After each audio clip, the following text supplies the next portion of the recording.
Good evening, everybody, and welcome back to California Free Radio, broadcasting live on X at Netter Mike and TaxFighter7.com, on LinkedIn at Mike Netter, on the Rebuild California Facebook, up and down the coast, live from California. We're back after 4th of July, and of course, we're on our YouTube channel, Outraged.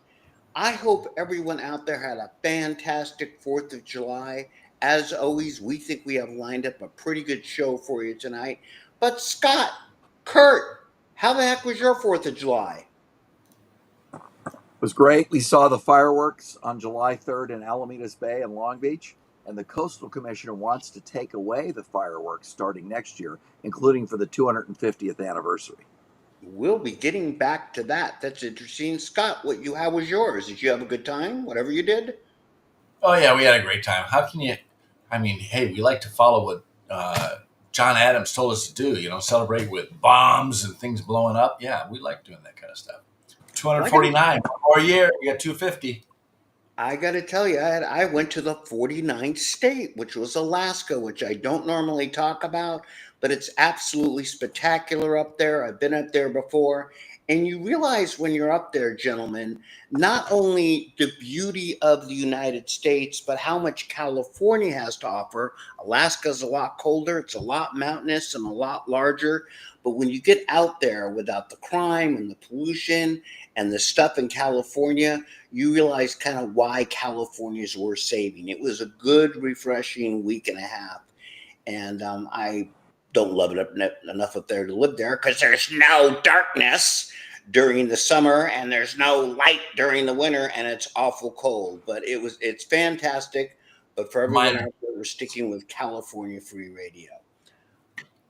Gentlemen, are you ready for my opening rant? Opening rant? Oh, you mean unusually? Ready or not, here it comes. Here it comes. For everyone out there, we hope you had a great 4th of July. And next year is the 250th anniversary of our country. And for most of you, when I put it out there, it sounds like a lot, almost as old as I am. But the reality is, it's not quite as old when you think it is when I put it in the terms I put it in next. A generation is about 25 to 30 years. So California is really only about 10 generations old. And when you think of it in terms of that, generations are a bit like political cycles. And some of you would say, where do they get to 25 years? That's about how long it takes to raise your kids. By the time they're 25, 30, get them possibly involved in politics. Part of the challenge, in my not so humble opinion, is that much of us in the early 2000s took a generation off. Reagan had said you can lose democracy or a republic in a generation, and we certainly lost one in California. And that's part of the challenge that we have. Let me put a couple things in perspective, gentlemen, that when I put out this week. Kurt, did you know gas in most of the United States still cost about what it did in the 1950s? Well, I don't think so. Maybe Wrong adjusted for answer. inflation. Wrong answer, smart guy, but you hit it on the head, kind of got here from there. Gas in the 1950s was 27 cents a gallon. That's a lot more than I'm paying here. Absolutely. However, adjusted for inflation today in terms of man-hour works, and I put this out this week because I looked it up, it would be 382. It's actually less in the rest of the country at 349, thanks to some of the national policies coming in. But not in California, where we're paying virtually over 27% more than the actual real cost when you count inflation.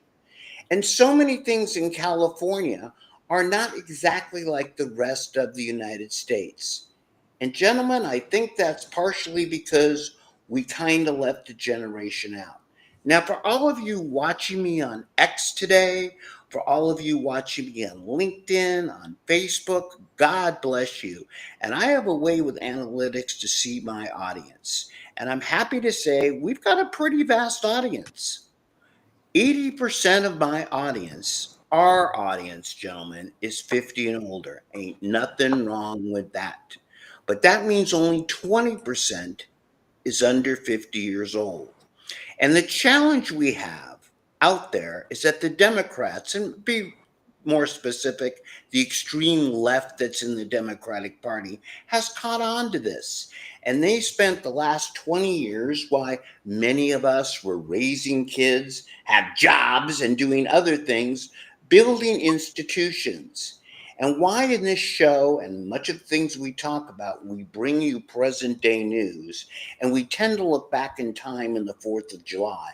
I'm going to ask on tonight's show that what you do is look a little forward. And remember, there are a lot of good, amazing young people that are being taught badly in our colleges, that are being taught badly, needless to say, in our public schools, that are simply not being educated and being good Americans. And when it comes down to raising a family, the American dream, the cost of gas, the price of electricity, the cost of a expletive deleted In-N-Out burger, it's getting lost in the shuffle. These are what the things we focus on in the present, but we are merely a generation away from losing our country, and our country is only 10 generations old. So tonight, gentlemen, are you ready to focus on the next generation? Sure, yeah, let's do it. That's the right We answer, do every Scott. day. I know that, but today especially, I'm proud to bring in Will Donahue. Will is president of the National College Republicans. Dan, if you could bring in Will, and Will, you're smiling, obviously not because you're on our show, but you're smiling just in general. Will, for everyone out there, explain what the College Republicans are, and let's start with the age range that the College Republicans cover. Absolutely. Thanks for having me on, Mike. Kurt, Scott, great to see you guys. The College Republicans is a historical institution. We've been around since the 1890s, 1892 to be specific. It was started in Michigan. And originally it was supposed to be the youth arm of the Republican Party on these, campuses that were all throughout their history very, very left wing. The growth over the course of the 20th century led us to many, many great grassroots victories, both at the local and at the presidential level. Many presidents, including Ronald Reagan, became very involved with the I College didn't know Republicans. that. Ronald Reagan was involved in that. He was very involved with the College He was young Republicans. ones too, huh?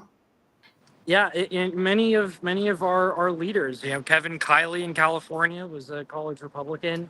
Fred Whitaker, who was former chairman of the Orange County Republican Party, was chairman of CCR back in the day. Kevin McCarthy, believe it or not, was treasurer of the California College Republicans back in the day. So a lot of people. Ben Shapiro was president of his UCLA chapter.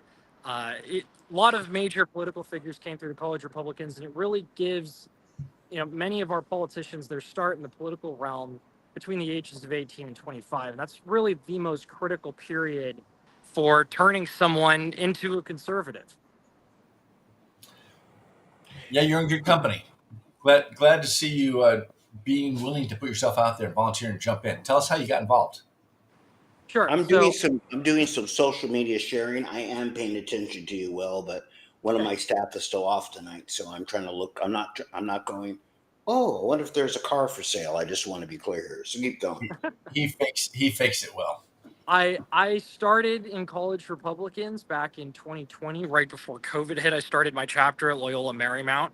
And after that, I came up to the state level and took over the California College Republicans, where I was chairman for a year. And unfortunately, between the time period of 2016 and 2021, the national college Republican infrastructure had started to fall apart. And so by 2023, it had completely fallen apart, and there was a need to restart the national college Republican movement. And so, I and a group of students that I've been working with, along with a coalition from Wisconsin, restarted this organization. And over the course of the last 2 years, have rebuilt it into a grassroots fighting force. We are now 280 chapters, 280 colleges strong, about 10,000 members. And in the 2024 election cycle, we made about 1.1 million voter contacts. So President Trump definitely took a big benefit from the organization, and it's good to be back. Now, assume I'm not a young Republican, which probably goes without saying. How many voter contacts did you do? 1.1 million. Okay, and for everyone out there, that's a Wow. significant number. I take it that was only in swing states. Was that I'm only sorry. in swing states? Was that only in swing states? That was not just in swing states. We did a lot of work in California, but we did a lot of our work primarily in Wisconsin and Arizona. Yeah. To say it didn't help Again, towards California. Pennsylvania as well. Is- Now, what do, and again, I'm going to sound rather dumb in doing this, but what exactly do the college Republicans do? I get it. You make voter contacts, you go to campuses. Explain how the process works. Because before you all speak, and you know me long, we've known each other for long enough now that I'm going to continuously interrupt you. So get used to it, Will. Is that for our mission tonight is we're going to tell you what you could do, how to make is to spread the word like religion to get people involved in the college Republicans. Again, I realize most of our audience is going, I'm not young anymore. It happens. God bless you for surviving that long. But you know people that are, and what you're seeing me do right now, we're actually sharing this show with other groups outside our normal ecosphere to pull them in. We need to pull in the next generation. Well, how do people go about doing that? Pulling in the next generation, because that's kind of my theme tonight. Absolutely. It's difficult as a young organization to get a whole lot of media exposure. So thank you for having me on tonight. Our primary source of outreach is via social media and through on-campus tabling efforts. So, we have chapter boxes that we ship out to all of our chapters, and we have them table and recruit young Republicans. So, some of it might be one person at the table yelling out to someone in the crowd, how you liking those California gas prices? And they start a conversation. And through the course of the conversation, many of these college students are either apolitical or not educated on the topics at all. And so we try to bring them into the chapter. We host weekly or bi-weekly meetings. We have speakers on campus. And that's how we start to train the next generation. And then, our two primary purposes, because there are other college groups out there, there's Young Americans for Freedom and Turning Point, that focus on a lot of the cultural battles, the social issues. We have two primary focuses, and that is to campaign for Republican candidates. We are the youth arm of the Republican Party. And the other one is professional development, because there really is no other organization out there that is focusing on building up a new generation of politicians, new generation of legislative staffers, and campaign consultants. As the political arm, we need to be creating people to take these spots behind them. We can't continue to exist as a party where everybody in the Congress and the Senate looks like Mitch McConnell, right? And that's not an ageist comment. It's like, once Mitch and crew are gone, who's going to come up behind them? So it's our job to Well, that could be isolate. tomorrow. I'm sorry. With Mitch, that could be tomorrow when you say when he's gone. It could be tomorrow, and thankfully the age to run As for soon Congress as possible, is we hope. 25. And Will, I want to let these guys ask you a couple questions too, but you're bringing up a really important point, actually. So I deal a lot with state senators, assembly people, etc., right? And I deal a lot with folks like Kevin Kiley and blah, blah, blah, blah, blah, blah, blah, blah, blah, right? But I don't really deal with them. I deal with their staff. And I really want to stress this here. It is, in spite of what you see on TV, where it's the sergeant at arms who's been there since George Washington or Mitch McConnell, the staffers in the legislatures tend to be, their legislative staff tend to be younger people that we need to bring along. And in fact, they do become, as I hope you will one day, don't tell anybody, but Will's going to Notre Dame. He's an up and comer. Not that I said that. But example would be Josh Hoover. Josh Hoover, a young up and comer who's now the state assembly guy. We had him on our show a couple of weeks ago. Started as the chief of legislative staff for Kevin Kiley, right? And grew into the position because he knew how it was made. I think that's a critical point I want you to talk about. How do you do that?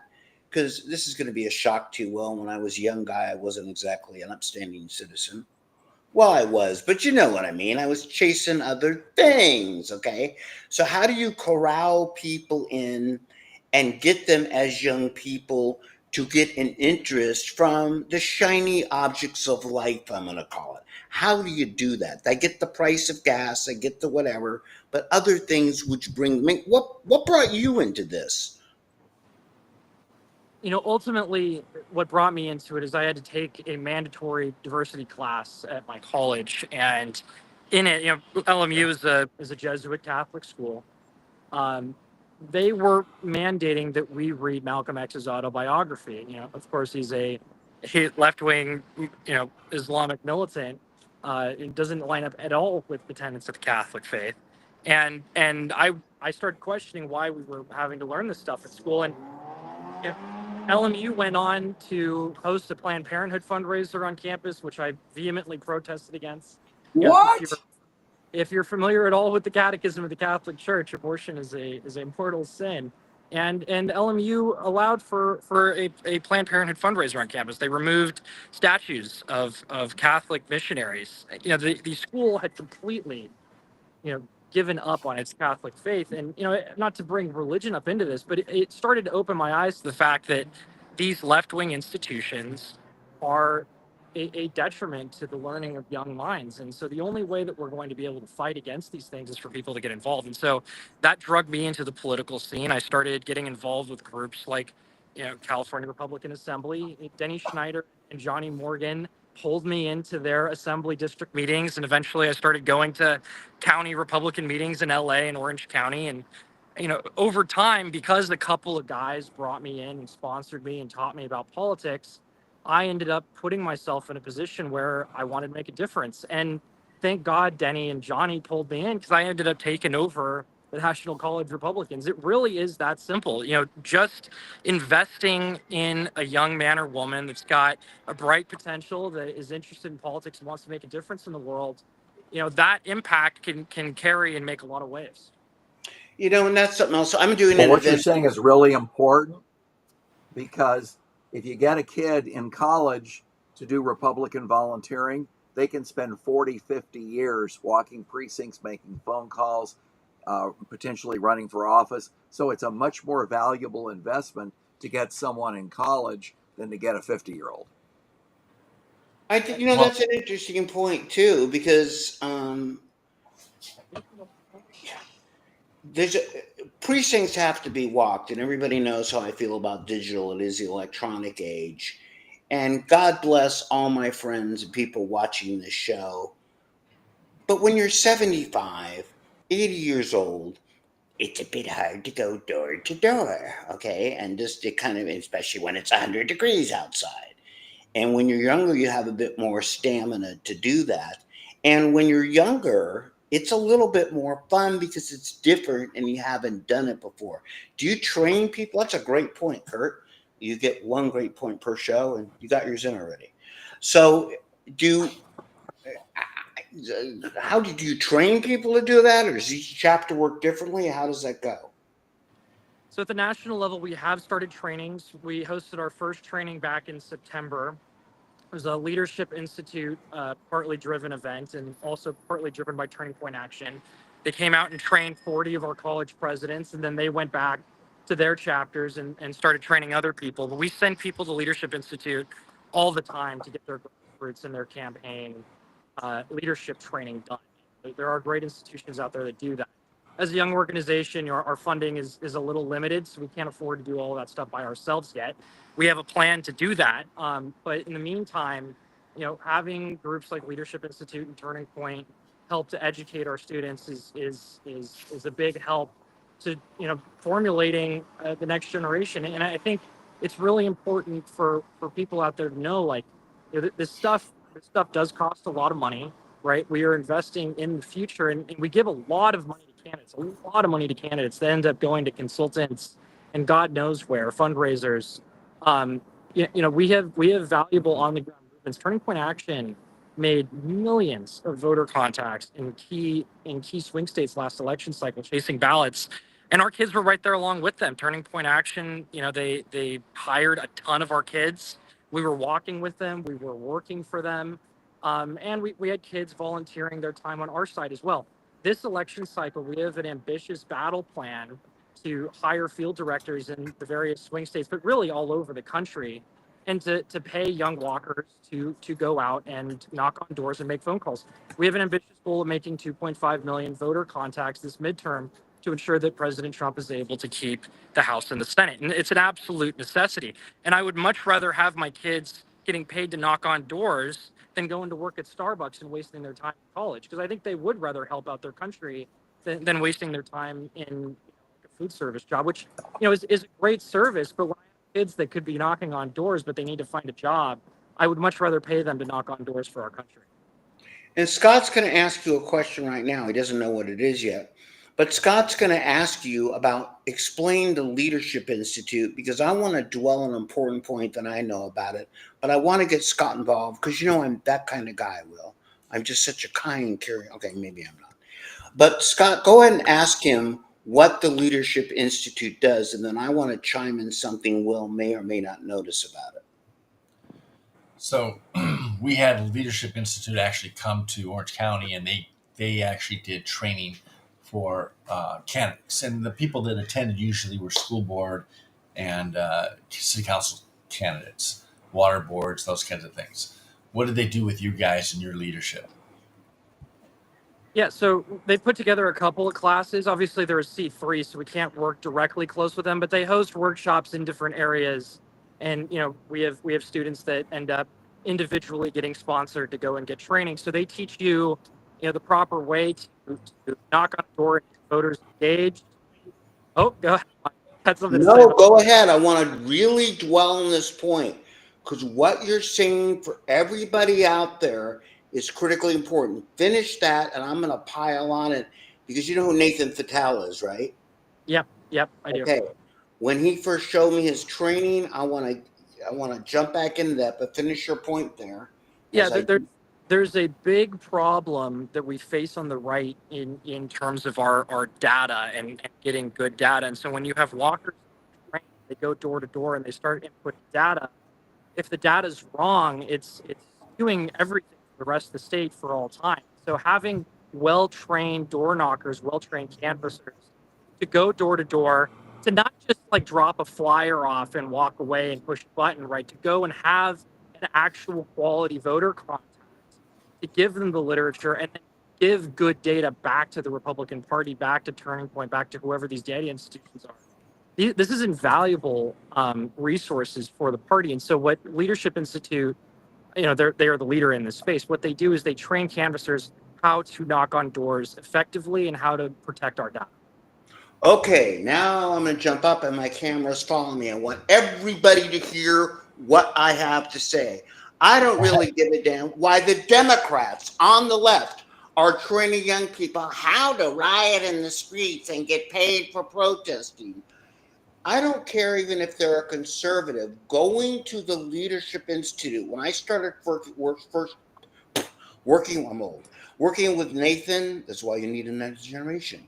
Working with Nathan, 3 or 4 years ago when he showed me the training. In case most of you haven't figured out, I'm a trained public speaker, a sales guy, and a math guy. And I say this quite often.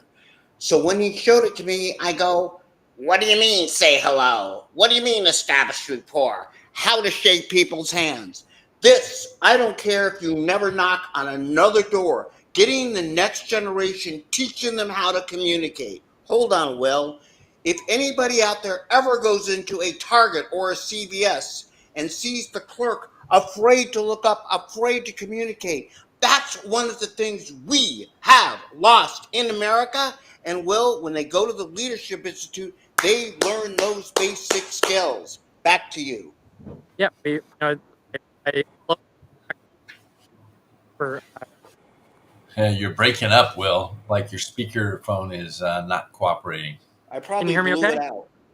Yes, we can hear you now. Okay. What I was saying is I like pointing back to our training in September because I don't sit in many of these Leadership Institute trainings. I did it back in the day when I was a college student, but I'm still technically a college student. I'm in law school, not undergrad. They have the kids get up and they have them interact. It's not just you're sitting there in a classroom and learning about it. They actually do interactive trainings and make sure that they are learning hands-on exactly how to communicate. Because you're right, Mike, our generation is completely taken over by social media. The majority, I'd say probably 80 to 90% of our interactions now are sending tweets and reels to each other and laughing over the course of laughing over a phone. We don't go out like we used to anymore. There's no more going to get Sundays with Dolly in her poodle dress. That is dead. It's gone. And so Leadership Institute offers a lot of really great resources to get these kids to communicate. And you're right, they're invaluable skills regardless of just campaigning, which is part of our whole professional development mission. Because we don't just focus on politics. We also have a startup headhunting firm where we'd like to take our best conservative talent and start pipelining them into Fortune 500 companies. If we don't find ways to slot good conservative talent, not just in Washington,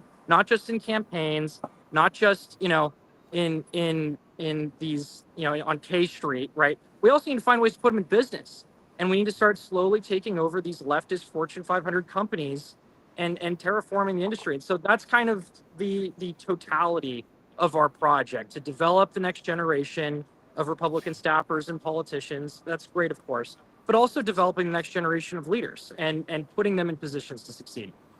So you're 27, right? I'm 25. 25. Okay, so Don't you would, eat. you would consider yourself Gen Z, right? I am Gen Z, yes. Gen Z. So it's kind of funny. I was looking this up. U.S. News and World Report, not exactly a conservative rag. He basically said that one of the biggest swing groups that helped Trump get elected in 2024 was young voters, particularly 18 to 29-year-olds. They basically went through in 2020, Biden got 61% of that category, but in 24, Kamala got 52%. So she still beat Trump 52-46, but a huge swing in that age group. And if you make the age group bigger, there's a navigatorresearch.org poll that they did right at October, November last year during the election. And the biggest category that was picked up, now they categorized men 18 to 24. And you know how it goes, right? When you're less than 30, you're liberal or you have no heart. And if you're still a liberal when you're over 30, you have no brains, right? So people, as they start to pay taxes more, tend to become more conservative as they get older.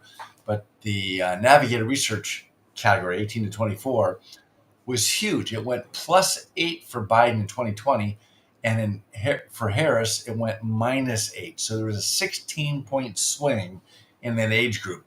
Now, obviously, the under 29 age group, based on the U.S. News poll, wasn't as big of a swing, but it was still a huge contributor, 8 or 9 points worth.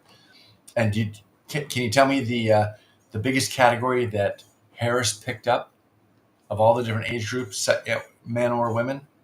Take a guess. Anybody? Older women. Older women is exactly right. 65 plus. They went from +5 to +9. They picked up a whole 4 points. Woo!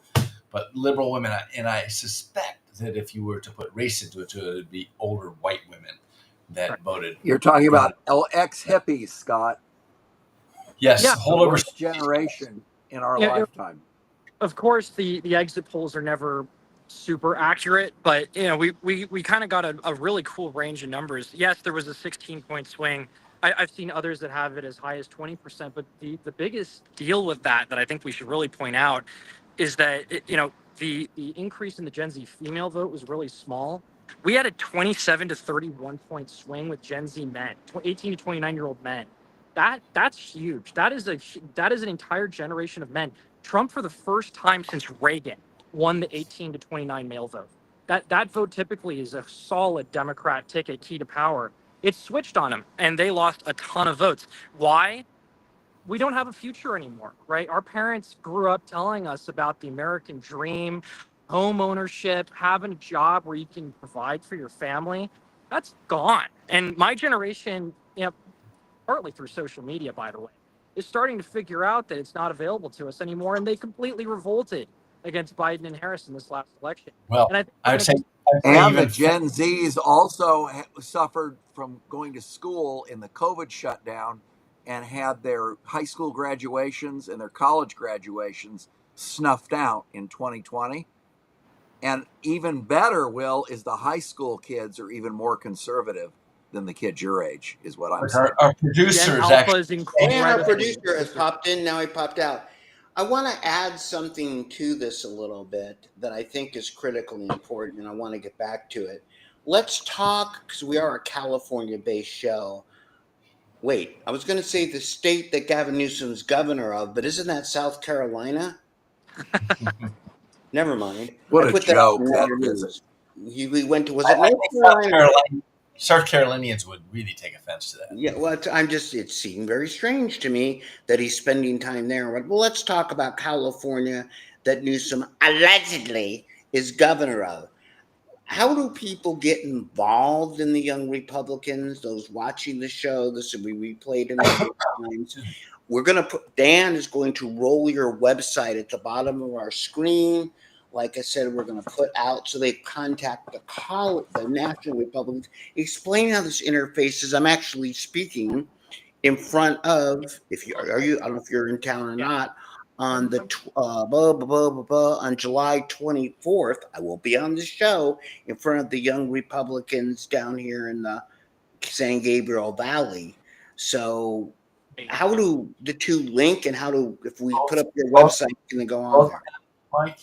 What? Yeah, Part so of the problem. I, Hey, I Bill, actually when don't know which organization came first. Young Republicans is 18 to 40. College Republicans is, it depends on the state, but nationally, we have it 18 to 30 so that veterans that, want to go back to college can be a part of the College Republicans as well. So we have that option for a little bit of older students.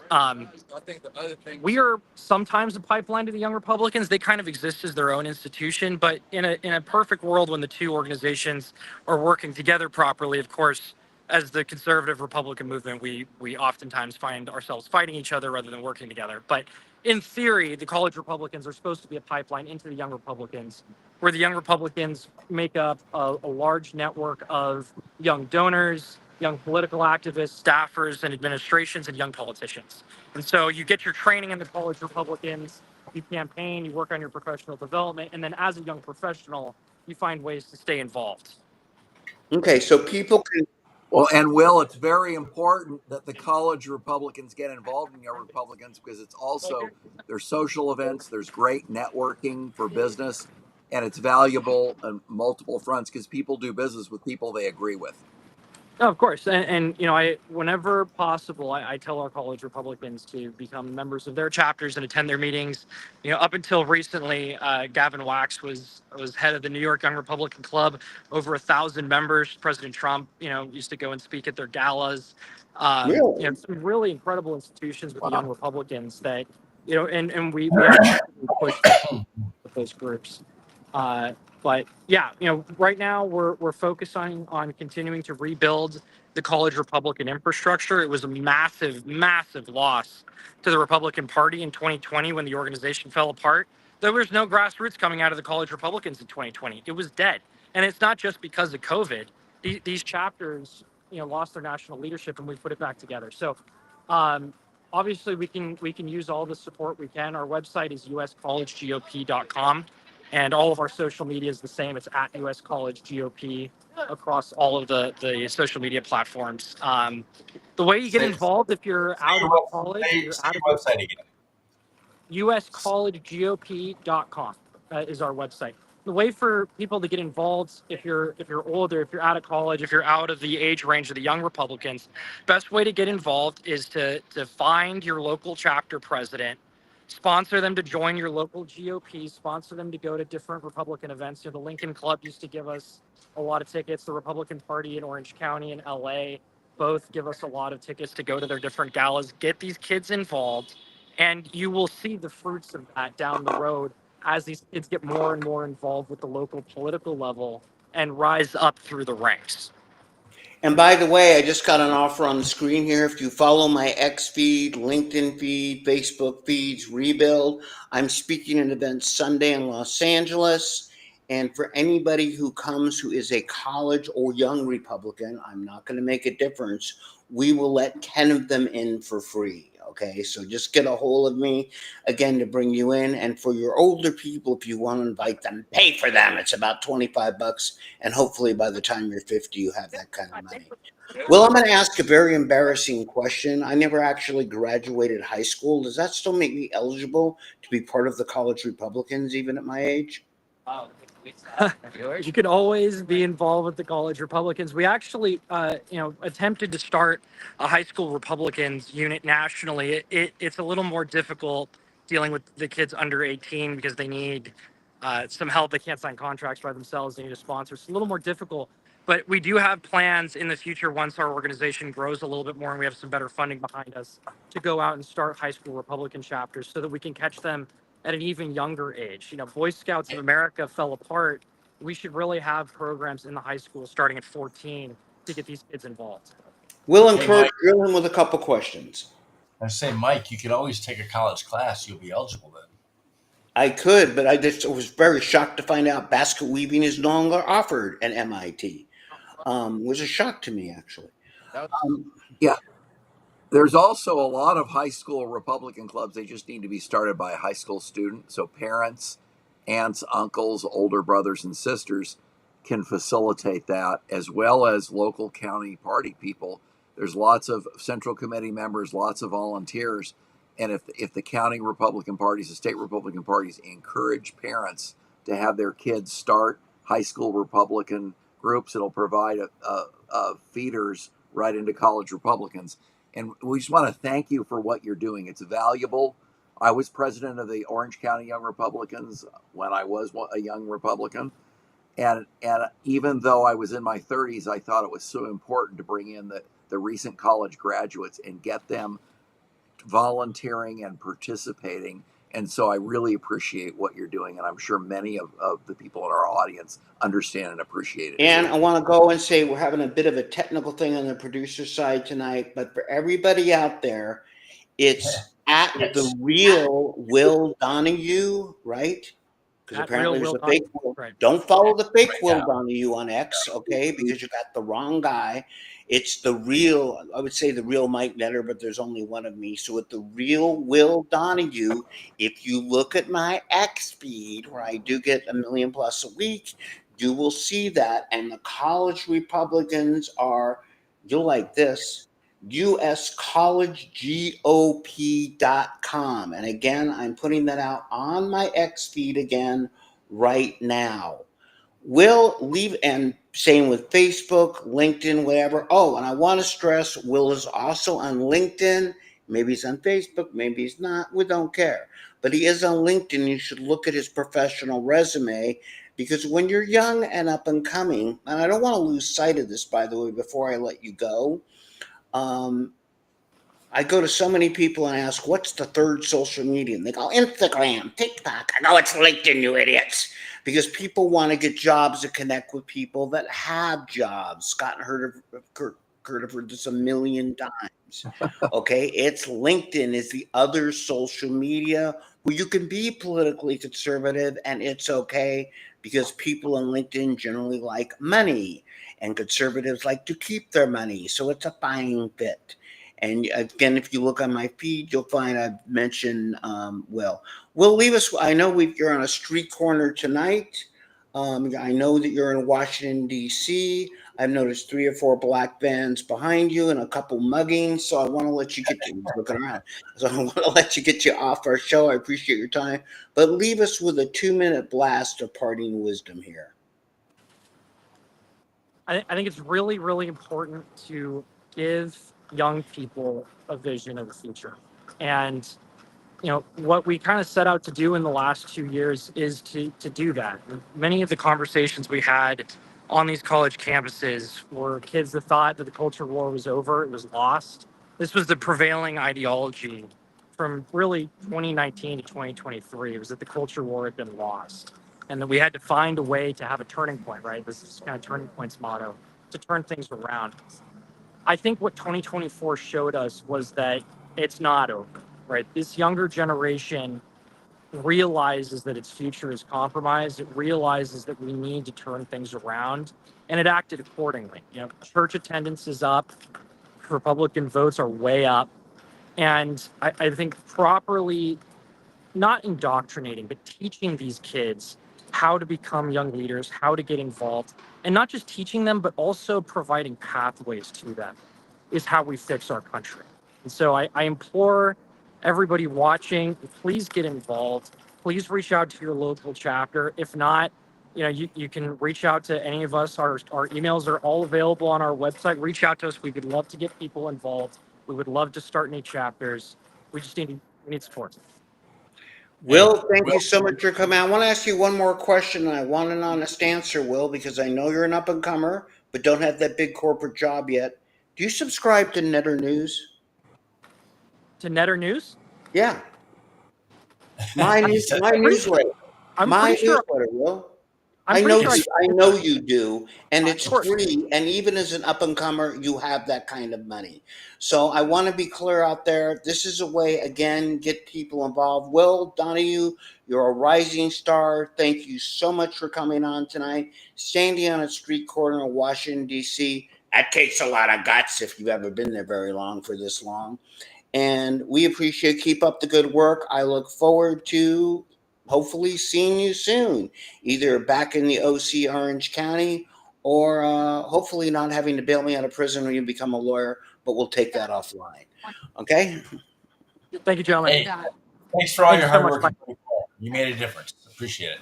Thank Thank you you. very, very much. College Republicans, remember, we're only one generation away from losing, and we're only half a generation away from gaining back California. Will, rock on, brother. I'm going to ask you to take yourself out because my producer's network has gone down. Gentlemen. Hey, the transition here. You were quoting Reagan before. Let me actually quote that. Since it would be a good transition. Freedom is never more than one generation away from extinction. We didn't pass it on to our children in the bloodstream. It must be fought for, protected, and handed on for them to do the same. Or one day we will spend our sunset years telling our children and our children's children what it was once like in the United States, where men were free. So I'm blessed to have to meet guys like William that are out there stepping up in his age group, and it gives me hope for the future. So Yeah, and I think that's so important too, because we tend to focus. I mean, Kurt, I know you talk about the old hippies, of which we probably were one. Again, I was visiting a friend in Alaska, and we looked way back in time, and I've known 50 years our hair was long, but we weren't necessarily hippies. But I think we have to understand there are a lot of really good people. And it's our job to reach out to them, whether it's inviting them in. And I'm going to be super blunt here. Kurt, are you still there? He's not moving. I'm still here. I go to so many events that I speak and talk at, and I'm seeing older people. I get it. You're my followers. God bless you. It's good to see you at these events. Bring along somebody young.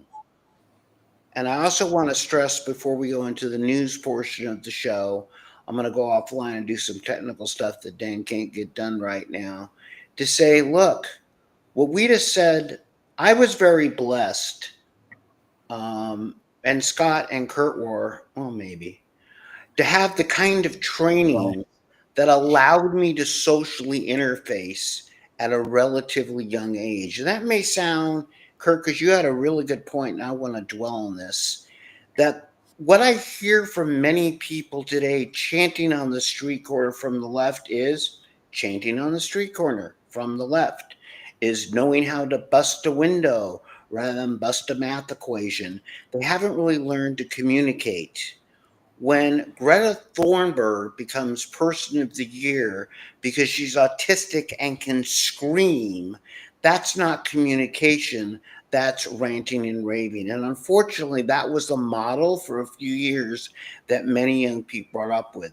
Nothing else. Hey, if you know a liberal, get them invited to the Leadership Institute, because I think they will learn to communicate everything from shaking hands, looking people in the eye. So hopefully when you go to Target, the clerk will at least look up at you. Okay? Gentlemen, I'm going to go off screen for 1 second. Cover some news stories for me here. All right. Well, there have been a lot of ICE raids that we talked about. We'll talk about those with Mike in a minute. But in Mike's Netter News today, there was an article about the impact of Trump's tax cuts in the big, beautiful bill on Californians. You want to chip in on that, Scott? Yeah, some of the different taxes that were included in that, besides the continuation of the Trump tax cut from Trump 1.0, they increased the SALT deduction. Now, for those of us in California, that's good. SALT is the state and local taxes. That's what SALT stands for. And it used to be you had an unlimited amount that you could deduct. So if we're in a high tax state like behind the blue curtain here in California, and you had deductions that, $40,000, $50,000, $60,000, it was limited to $10,000 by the Democrats through the Obama bill. And so what happened is they increased that deduction from 10,000 to 40,000. So Well, for those Scott, of you only for 3 years. Only for still 3 years. it is a tax cut, And it's phased out depending on your income. It's only for lower income people. Then if you have income over a certain threshold, they start phasing it out and it goes back to 10,000. And I know there were a lot of Republicans that sat there and argued that, why should the low tax states subsidize the high tax states, right? Because the federal government is in effect helping subsidize pay state taxes. And so if you pay more taxes, you're getting more federal subsidies in the form of a tax relief by the individual.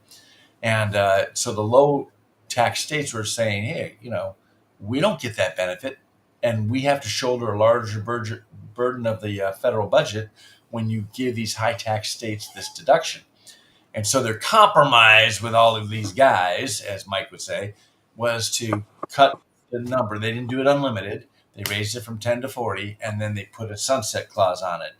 But, I'm more of the belief, like Mark Levin, it's kind of like, hey, if I have a way to cut taxes and not pay as many federal taxes, I don't care who benefits. We need to pay less federal taxes, and the federal government needs to get less money in from our income taxes, period. So however it comes about, I'm in favor of it. But at least it's an improvement from what it was. And I want to jump in here. I'll be back. I'm going to go on and off screen for a couple seconds here. This deduction cuts off when you're making about 500,000, which isn't most of us. That's important. I also want to stress, which I think is huge for many of you who maybe aren't watching the show because you're working right now, but came back from somebody this affects, is the fact Trump cut out the tax on tips. Okay, for many of these people who collect money on the side. And that does more, by the way, gentlemen. Sorry to jump in, but this is a big one with me, knowing Angela Marst, a lot of restaurant owners. It not only is big because it puts money back in your servers' pockets. You know what else it does? How many guesses do I get? You get one. It helps the small business owner. And you don't think about that, but these small business owners, and Suzette Valaderos, as you saw on Netter News right now, is one of our Republican state senators, and she put forth a bill, which probably won't get passed in Sacramento. But also when a business owner, to understand, has to keep track of all these tips and server fees, it increases their cost of business tremendously because they're the ones that take taxes, put them in the paycheck, and take taxes out of them. Okay, which increases their whole. I mean, you're running a 10-person restaurant. Your administrative fees are gone up about 10% because of the fact the government is trying to pull out of it. And that's a good question for these guys that are getting tips and they no longer have to pay income tax on it. The feds had to pay FICA when you get it deducted too, and then the employer has to match that. Did they cut the FICA tax or only the income tax? That's a good question. I don't know, but what it will cut is this. is the fact that you have to, it will cut FICA for some, that's a story for another day, but it will cut the fact that you have to track them to begin with in terms of the way that you pay them. And I Right. can't stress how much for anybody that owns a restaurant or any small business It's a out pain. there, the administrative burden of just keeping track of payroll in California alone is a nightmare. So the Dems sit there and say that there's all these tax breaks for billionaires. Of course, they can't identify a single one, but one of the ones that you're talking about that hit just hit Main Street, let's say, is the no tax on tips, but we also have no tax on overtime. Correct. No tax on overtime. I also want to say here, I'm looking at my own article now because there's so much that does it here. For those of you out there that are not eligible for the college Republicans, which again is 80% of my audience, I don't care if you're Democrat or Republican, how'd you like a tax cut? Because Trump just gave you one. You get something like a $6,000 to $8,000 deduction that you get for just being old. You're going to get one just because you made it to a certain age, which I believe is 65. Kurt, you can correct me if I'm wrong. You're the youngest of the three, I believe. So that's another thing that is going to help the poor and disenfranchised, many who are older. So I'm really confused even what the Democrats are ranting and raving about. I'm going to go off camera and take care of a technical thing. But Kurt, that's a great point. And I want to stress the big, bad, beautiful bill has lots of beauty in it for the older people and lots of beauty in it for the younger people who and are disenfranchised and underprivileged. Not the Medicare thing is not that big a deal. Well, what's been going on this week, if you've been watching the news, is ICE raids everywhere. Immigration and Customs Enforcement. One of them was at one of my old stomping grounds at Roscoe and Balboa in the San Fernando Valley. My mother drove me by there many, many times as I was a child. You're talking about the Home Depot, which wasn't there. There was a taco cart operator that was detained by ICE agents in Los Angeles. Then we had the Ontario Advanced Surgical Center raided. MacArthur Park in Los Angeles, which is allegedly an MS-13 area of Los Angeles, was overwhelmed with ICE agents and enforcement on Tuesday, a couple days ago. There was a federal agent arresting someone in Anaheim. And apparently Karen Bass has resisted ICE and tried to obstruct them. And according to one commentator, faces up to 17 years in jail. And Trump is suing the city of Los Angeles over their obstruction of ICE. It couldn't happen in a nicer place. I noticed too that also that the latest jobs report shows that how they keep saying jobs that Americans won't do. Well, the jobs report came out and basically said that there was a huge drop off in foreign-born employees, and then the largest ever increase of native-born Americans adding to the job list to the point I think it's 1.6 million, which is 1.6 million is total added since Trump came into office, not just last month. But it's a huge What's thing. interesting is the number of foreigners employed is going down, the number of Americans is going down, and the number of government workers is going down. So all three of those are going in the right direction. Win-win, right? Win-win-win. Jumping on a couple things here. Sorry, gentlemen, I can't resist. One is for anybody out there, hey, morons. I don't care if it's a cop arresting a trespasser or a federal agent arresting somebody. It's not your damn business. Stay the hell out of it. And by the way, if you interfere with a local police officer, you might do 6 months to a year in the pokey. And I want everybody out there and pass this on. If you interfere with a federal officer doing anything, including immigration enforcement, it's 5 years in jail. really think about that. Gentlemen, I'm going to chime in on something else because I got told in my household too. Oh my God, there's been a raid in Ventura. There's also been shoplifting at the local 7-Eleven and the holdup at the gas station in Sacramento. Why this has become news is the mainstream press. Again, under the Obama administration, way more illegal aliens were deported. Didn't see that as a headline every time something took place.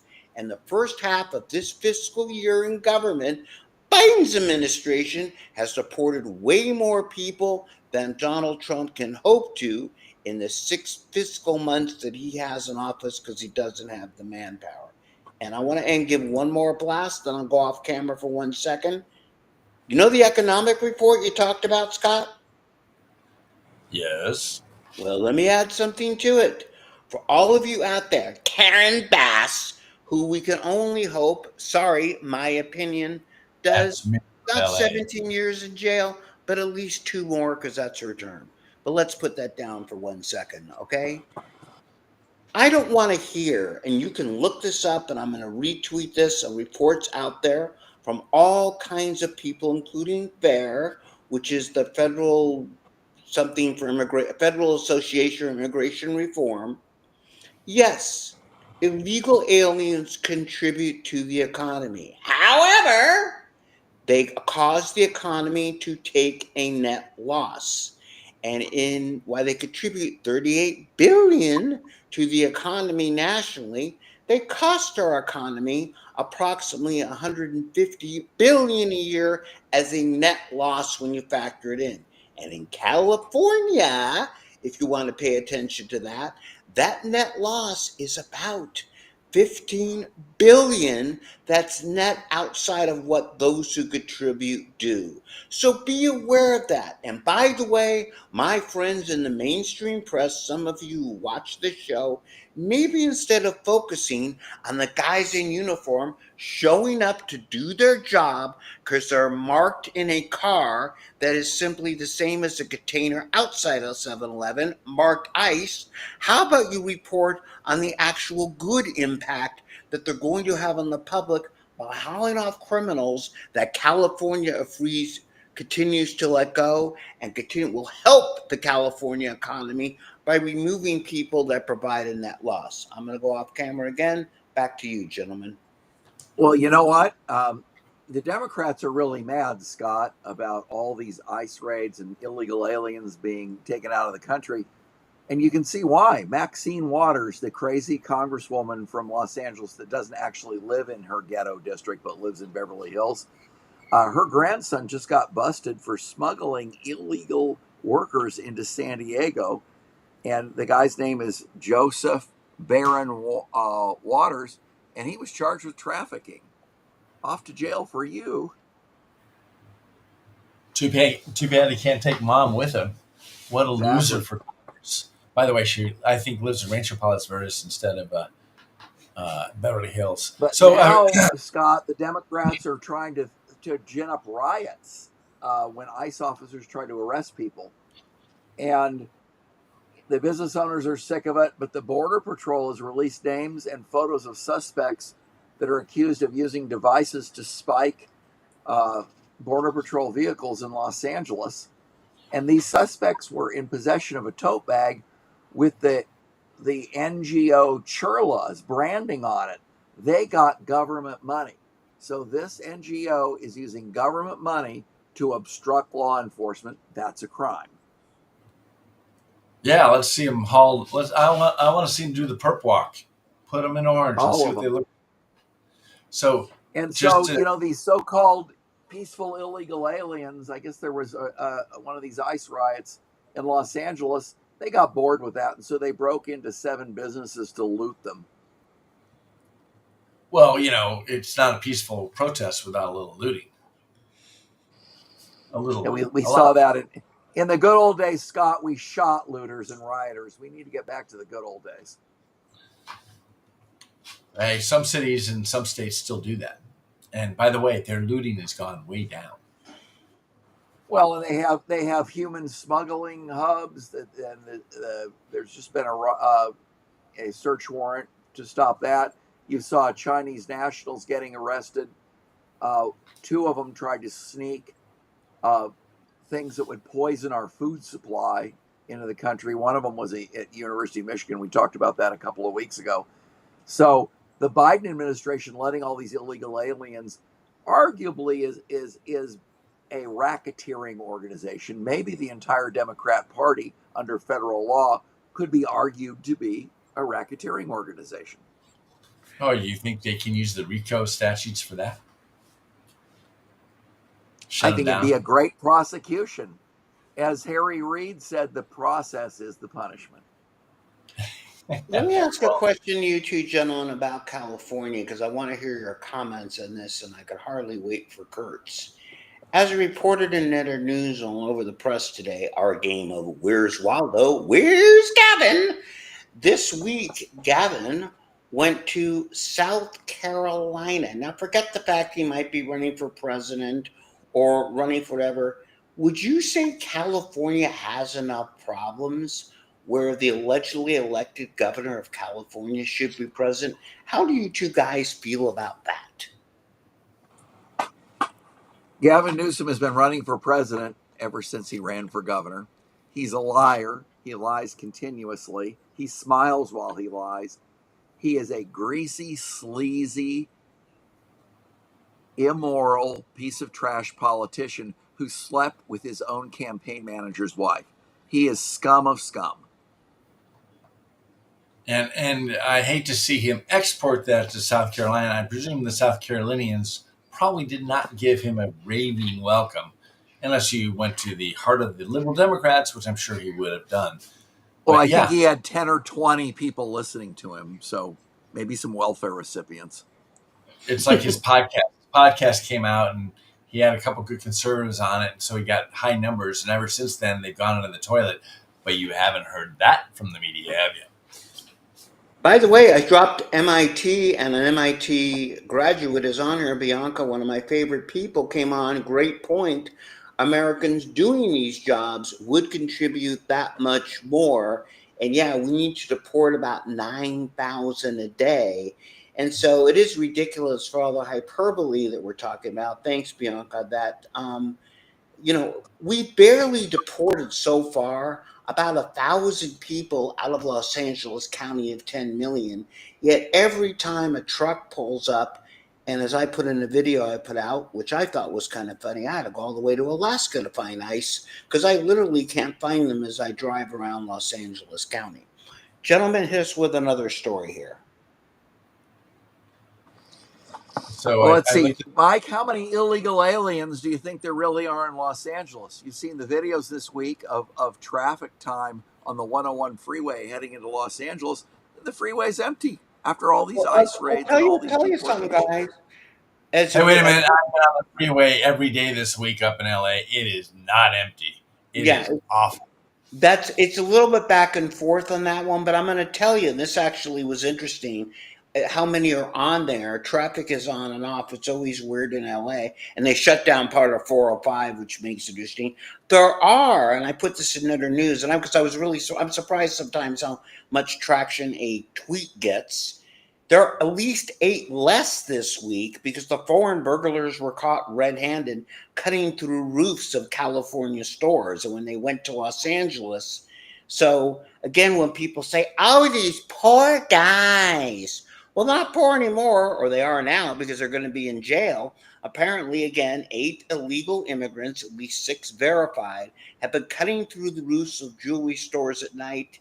And you guys ready for a shocker? They weren't going in at 2 a.m. to window shop for shiny objects. They were going to take them. And they're starting. Can't you do both? Well, yes, I wish I could have gotten it cheap. I would have saved a lot of money. Another story, Kurt, and I don't know if it was in your feed or not, but this is big news too. The IRS. This is a gentlemen. I'm not having a stroke. Are you ready? The IRS did something really good this week. I'm going to say Yes, that they again did. for those of you out there that have fainted to give you a chance to get off the floor. The IRS did something really good this week.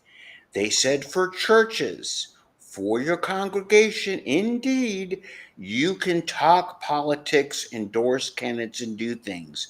And for people like Jack Hibbs, Tim McCoy, and these big churches, big and small, we talk about grassroots. That is huge. And I want to say for any pastor out there, sorry to say this, we're God fearing people here. And it's better that you be God fearing than government fearing, because that's what a lot of you have been, hiding behind your nonprofit saying, we can't say anything because we might lose our nonprofit status. That's not true anymore. Scott and Kirk, back to you. Yeah, that was the Johnson Amendment that corrupt Lyndon Johnson snuck into legislation in 1954 to bully churches because they were criticizing him. And what they're trying to do is to prevent churches uh, from endorsing candidates. Clearly, a First Amendment violation. Many bold churches are stood up to that and sent tapes to the IRS over the last 30 years, daring them to try to prosecute and threatening to in turn sue them for civil rights violations at the IRS. Nobody at the IRS has had the courage, even the most liberal activists there, to initiate one of these actions. So it's something that's never been enforced. Black churches have done it for years and ignored the law. So now everyone's ignoring the law. And so this needs to be repealed by Congress immediately. Well, it's actually been repealed by the IRS, which I think is important because they are actually. Well, but it's a statute. It's not an IRS rule, so it does need to be repealed by the Congress it's too. good news this week. Gentlemen, we got time for two more stories each at 7:36 here. Kurt, what two stories would you like to pick? Let's see. We know the federal government is suing Los Angeles. We talked about that. The teachers' unions continue to lie about left-wing agitation and not care about children. And they resolved to call Trump a fascist and allocated at one of the teachers' unions money to promote calling Trump a fascist. So parents and grandparents, if your kids are in public schools with the NEA or any of the teachers' unions which run public schools, get your kids out, put them in charter schools, private schools, Christian schools, preferably classical Christian schools. The garbage that is being taught your kids is anti-American propaganda. The schools have failed. So along those same lines, the federal government this week sued the state of California over Title IX, which is because the state of California refuses to keep biological men from competing against women. So basically, California thumbed their nose at the feds, and the feds said, fine, we're going to cut off your funding and we're going to sue you because they've taken funding and violated the rules. So they're not only going to discontinue their funding, but they're going to try and get money back that they've already given them. And school districts and others that have been notified by the Department of Education have stood by the state of California. This brings up a good point, that we talked about with our young Republican guys, college Republican guys, and that is we need school board members, particularly young parents, to step up and run for school board. Because if you had 3 people on that 5-person board and you got a letter from the DOJ saying, look, you need to comply with Title IX or we're going to sue you, then they have a choice of violating state law or federal law. They could vote to, follow federal law and violate state law and let our buddy Rob Bonta, the pretend attorney general, sue the school district, and let's play that out in court. Bonta, by the way, has lost every single case on this issue that he's brought to 2 districts. So he does not have a good track record. At least he's consistently bad, yes. But yeah, that's one of those things that they've gone a bridge too far. Everybody who's got a brain knows that a boy pretending to be a girl does not make him a girl. And it's unfair for them, even Newsom agrees, it's unfair for that boy pretending to be a girl to compete against girls and to take away their slots on sports teams. and to take away their medals and other victories in tournaments and meets. So, and yet these idiot Marxists continue to dig their heels in and say you can be whatever sex you think you want to be, and we don't care. All right, I've got an issue for Mike. Mike, you're a San Diego guy. Mexico continues to pollute the beaches in San Diego, and 2 of them were closed for the 4th of July, and there were warnings for 8 more. And of course, Gavin Newsom and the liberals are more interested in campaigning for president and attacking ICE than actually keeping people safe in San Diego. What say you? I Which, say which this.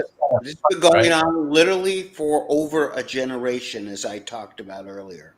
I also want to add that California, with all the hyperbole about, oh, we need to do this and ban cars getting overridden by the federal government, that's actually when we talk about changing for a generation, for 2 generations.